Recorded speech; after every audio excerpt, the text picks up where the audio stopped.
Sveiki, dabar parodysiu, kaip naudotis SuperAdmin nuotolinės pagalbos sistema. Visų pirma, eikime adresu www.superadmin.lt.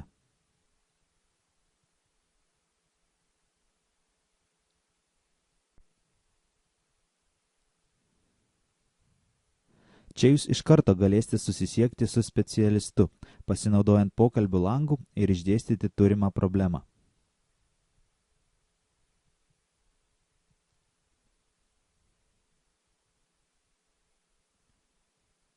Specialistas jums suteiks reikiamą informaciją bei prisijungimo prie SuperAdmin nuotolinės pagalbos sistemos kodą.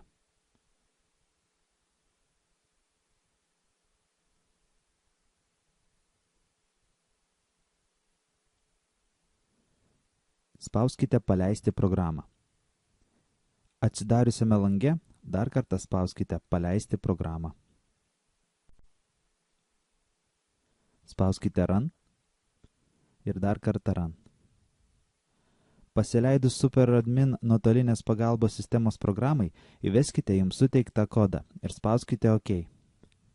Taip jūs leisite specialistui prisijungti prie jūsų kompiuterio ir matyti pelę bei klaviatūrą. Gali būti, kad jūsų operacinė sistema ar antivirusinė programa bandys blokuoti programą. Tokiu atveju pasirinkite Allow, Unblock ar panašiai. Informaciją apie prisijungimą matysite ekrano dešiniajame apatinėme kampe. Specialistas mato tą patį vaizdą kaip ir jūs, taigi lengvai galėsite pademonstruoti problemą.